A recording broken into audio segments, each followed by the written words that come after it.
дип телим сезгә, кадерле дуслар. Йортыгызны бәла-казалардан, яман кешеләрдән, җин шайтаннардан саклап торсын дип, ишек өстенә яки стенагызга сез берәр әйбер яки матур итеп гарәп хәрефләре белән язылган картина элеп куясызмы? Юлда йөргәндә аварияләрдән, бәла-казалардан сакласын дип машинагызда амулет, талисман кебек нәрсә язу, ягъни саклагыч йөртәсезме? Мин бик ышанып та бетмим инде. Шулай да элеп куйым әле. Бәлки ярдәме тияр, тимәсә дә зыяны тимәс дип, кешеләр шундый әйбер яки язуларны машиналарына элеп, ишек өсләренә беркетеп яки муеннарына тагып йөртәләр. Мондый әйбер һәм язулар пут, ялган Алла, идел була дип әйтсәң, нишләп ул пут булсын? Анда бит Алла сүзләре язылган. Киресенчә, йортыбызны, үзебезне саклап тора ич ул, диләр. Өеңдәге яки машинаңдагы шушы әйбер каршында син тезләнеп сәҗдә кылмыйсыңдыр әлбәттә.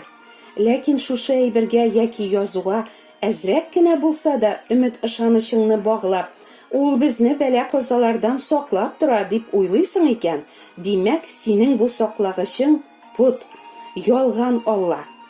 Бәлки син ул саклагычка бөтенләй ышанмыйсыңдыр да. Былай гына элеп куйгансыңдыр. Ышанмагач, ник дип Аллаһыга җирәнгеч булган һәм өстегезгә аның ачуын җыеп торучы ул шакшы әйберне үзеңдә, өеңдә яки машинаңда тотасың. Иремия пәйгамбәр әйтә, үз куллары белән ясаган путларга табындылар.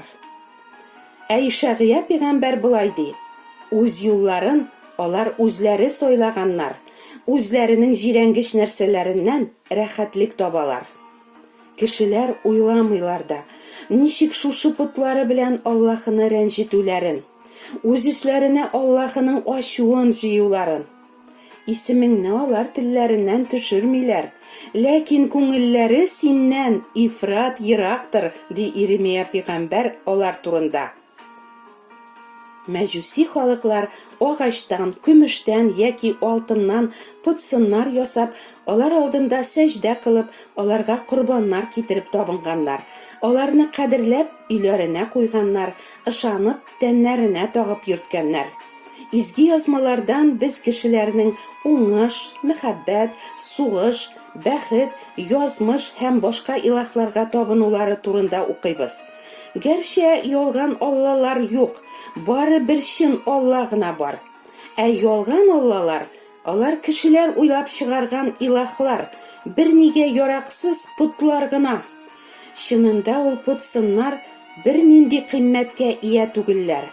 Алар бары кешеләрнең йөрәк түрендәге теләкләрен канәгатьләндерү чаралары гына.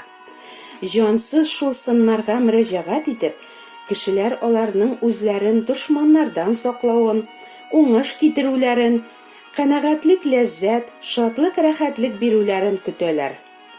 Путлардан борылып, чын Аллаһыга гына табынырга чакыручы Иремия пәйгамбәргә халык менә нәрсә дип җавап бирә.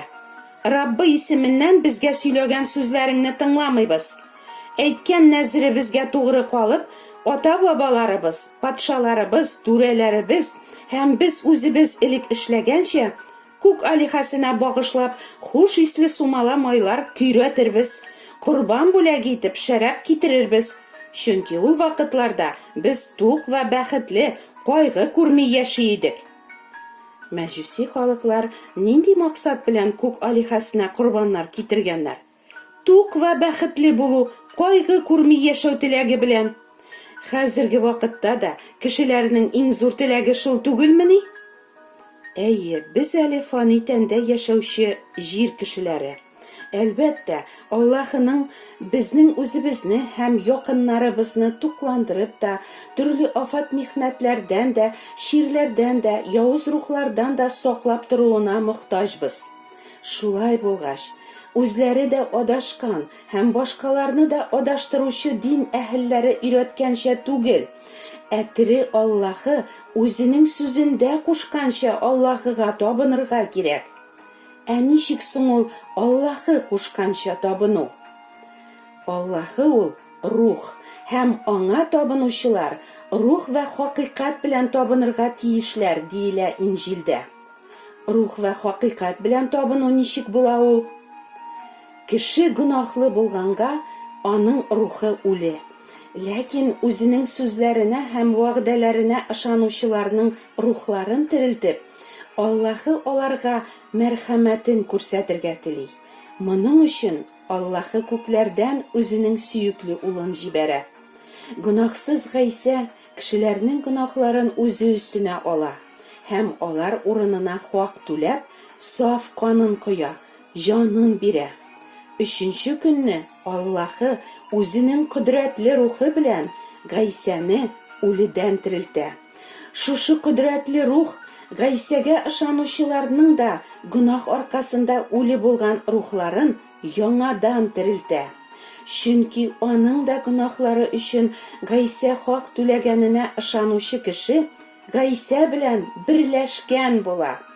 Гайсә аны гөнаһларыннан чистарта һәм аңа үзенең ап-ак киемнәрен, үзенең гадаләтлелеген бүләк итә.